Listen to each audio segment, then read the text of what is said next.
Stress. ಜಿಯೋಪಾಥಿಕ್ ಒತ್ತಡ ಎಂದರೇನು? ಜಿಯೋಪಾಥಿಕ್ ಪದವನ್ನು ಲ್ಯಾಟಿನಿನ ಜಿಯೋ ಎಂಬ ಶಬ್ದದಿಂದ ಅನಾವರಣಗೊಳಿಸಲಾಗಿದ್ದು, ಜಿಯೋ ಎಂದರೆ ಭೂಮಿ, ಪಥಿಕ್ ಎಂದರೆ ಒತ್ತಡ. ಈ ಶಕ್ತಿಯ ಮಾರ್ಗವನ್ನು ಜಿಯೋಪಥಿಕ್ ಶಕ್ತಿ ಮಾರ್ಗ ಎಂದು ಹೇಳಲಾಗುತ್ತದೆ. ಭೂಮಿಯ ಸ್ವಾಭಾವಿಕ ವಿದ್ಯುತ್ ಅಯಸ್ಕಾಂತ ಪ್ರದೇಶವನ್ನು ಹೊಂದಿದ್ದು, ಅದರ ತರಂಗಾಂತಕ ಸುಮಾರು 7.8 ಹರ್ಟ್ಸ್ ಕಾಮನ್ ರೆಸೋನೆನ್ಸ್. ಈ ಪ್ರದೇಶ ಜಿಯೋಪ್ಯಾಥಿಕ್ ವಲಯಗಳಲ್ಲಿ ಕುಂಠಿತಗೊಳ್ಳುತ್ತಿದ್ದು, ಅಲ್ಲಿ ತರಂಗಾಂತರಗಳು ಮಟ್ಟವನ್ನು ಬದಲಾಯಿಸಿಕೊಳ್ಳುವುದರಿಂದ ಹೆಚ್ಚು ಜನರಿಗೆ ಅದರಿಂದ ಕೆಟ್ಟ ಪರಿಣಾಮಗಳು ಉಂಟಾಗುತ್ತವೆ. ಕೆಲವೊಂದು ಅತಿ ಕೆಟ್ಟ ಪ್ರಕರಣಗಳಲ್ಲಿ ಇದು 250 ಹರ್ಟ್ಸ್ಗಳವರೆಗೆ ಏರುತ್ತದೆ ಎಂದು ತಿಳಿಯಲಾಗುತ್ತದೆ. ಜಿಯೋಪಥಿಕ್ ಒತ್ತಡದ ಪರಿಣಾಮಗಳು. Causes of geopathic stress. ಈ ಜಿಯೋಪಥಿಕ್ ಒತ್ತಡಕ್ಕೆ ವಿವಿಧ ಕಾರಣಗಳನ್ನು ಹೇಳಬಹುದು. ಭೂಮಿಯ ಒಳಪದರಿನಲ್ಲಿ, ಬಿರುಕು ಭೂಮಿಯ ಒಳಭಾಗದಲ್ಲಿ ಮಲಿನ ನೀರಿನ ಹರಿವು, ಕೆಳಭಾಗದಲ್ಲಿ ಖನಿಜಗಳ ಶೇಖರಣೆ, ಭೂಮಿಯ ಒಳಗೆ ಕ್ಷಯ ಹೊಂದುವುದು. ಈ ಭೂಮಿಯ ಪದರುಗಳಿಂದ ಹೊರಬೀಳುವ ವಿಕಿರಣಗಳು ಹೀಗಿವೆ. ವಿವಿಧ ಸಂಗತಿಗಳ ಮೇಲೆ ಜಿಯೋಪ್ಯಾಥಿಕ್ ಒತ್ತಡದ ಪರಿಣಾಮಗಳು.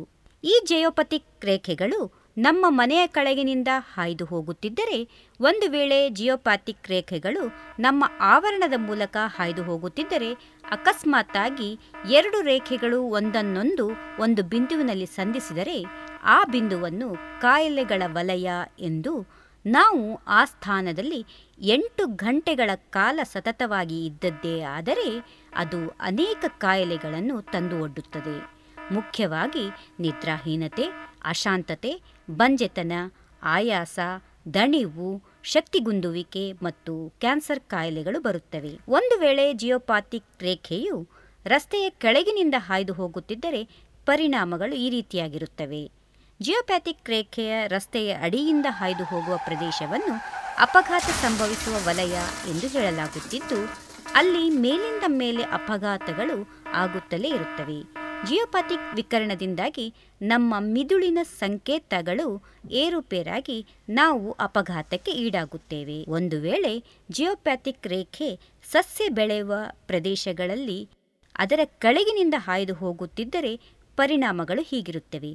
ಜಿಯೋಪ್ಯಾಥಿಕ್ ರೇಖೆಯ ಪ್ರಭಾವದಿಂದಾಗಿ ಗಿಡಗಳಲ್ಲಿ ಅವುಗಳ ಕೊಂಬೆಗಳಲ್ಲಿ ಅಸಹಜ ಬೆಳವಣಿಗೆ ಕಂಡುಬಂದು ಗಿಡಗಳಿಂದ ಯಾವುದೇ ಉತ್ಪಾದನೆಯೂ ಆಗುವುದಿಲ್ಲ. ಆ ಒಂದು ನಿರ್ದಿಷ್ಟ ವೃಕ್ಷವು ಕ್ಯಾನ್ಸರ್ ರೋಗಕ್ಕೆ ತುತ್ತಾಗಿ ಅಸಹಜವಾಗಿ ಬಾಡಿ ಹೋಗುತ್ತದೆ. ಇವು ವಿಶೇಷವಾಗಿ ಜಿಯೋಪ್ಯಾಥಿಕ್ ವಲಯಗಳಲ್ಲಿ ಉಂಟಾಗುತ್ತದೆ. ಒಂದು ವೇಳೆ ಜಿಯೋಪ್ಯಾಥಿಕ್ ರೇಖೆ ಇನ್ನೊಂದು ಜಿಯೋಪ್ಯಾಥಿಕ್ ರೇಖೆಯನ್ನು ಛೇದಿಸಿದರೆ, ಆ ಬಿಂದು ಗುಡುಗು ಸಿಡಿಲುಗಳು ಬಡಿಯುವ ಪ್ರದೇಶವಾಗುತ್ತದೆ. ಆ ಜಿಯೋಪ್ಯಾಥಿಕ್ ವಲಯದಲ್ಲಿ ಮಿಂಚು ಉಂಟಾಗುವ ಅನುಮಾನಗಳು ಹೆಚ್ಚು, ಏಕೆಂದರೆ ಮಿಂಚು ಪೂರ್ತಿಯಾಗಿ ಧನಾತ್ಮಕ ಶಕ್ತಿಯಿಂದ ಚಾರ್ಜ್ ಆಗಿದ್ದು, ಜಿಯೋಪ್ಯಾಥಿಕ್ ವಲಯಗಳು ಋಣಾತ್ಮಕವಾಗಿ ಚಾರ್ಜ್ ಆಗಿರುವುದರಿಂದ ಪರಸ್ಪರ ಆಕರ್ಷಕವಾಗಿ ಆಗಾಗ ಮಿಂಚು, ಗುಡುಗು, ಸಿಡಿಲುಗಳು ಉಂಟಾಗುತ್ತಲೇ ಇರುತ್ತವೆ. Scanning of geopathic lines. Geopathic ರೇಖೆಗಳ ವಿಶ್ಲೇಷಣೆ. ಈ ಜಿಯೋಪ್ಯಾಥಿಕ್ ರೇಖೆಗಳು ನಾವು ಕಾಸ್ಮಿಕ್ ಇ ಸ್ಕ್ಯಾನರ್ ಮೂಲಕ ವಿಶ್ಲೇಷಿಸಬಹುದು. ಈ ಕಾಸ್ಮಿಕ್ ಇ ಸ್ಕ್ಯಾನರ್ ಜಿಯೋಪ್ಯಾಥಿಕ್ ಒತ್ತಡ ರೇಖೆಗಳ ಖಚಿತವಾದ ಬಿಂದುವನ್ನು ಮತ್ತು ಇರುವ ಸ್ಥಾನವನ್ನು ಪತ್ತೆ ಹಚ್ಚುತ್ತವೆ. ಹೀಗಾಗಿ ಈ ಸ್ಕ್ಯಾನಿಂಗ್ ಮೂಲಕ ಎಲ್ಲ ಜಿಯೋಪ್ಯಾಥಿಕ್ ಬಿಂದುಗಳು ನಮ್ಮ ಮನೆಯ ಆವರಣದಲ್ಲಿ ಎಲ್ಲಿ ಇವೆ ಎಂದು ಪತ್ತೆ ಹಚ್ಚಿ ಅವುಗಳ ಜಿಯೋಪ್ಯಾಥಿಕ್ ರಾಡ್ಸ್ಗಳನ್ನು ಊರಿ ಋಣಾತ್ಮಕ ವಿಕಿರಣಗಳನ್ನು ಪೂರ್ಣವಾಗಿ ನಿಯಂತ್ರಿಸಿಕೊಳ್ಳಬಹುದು.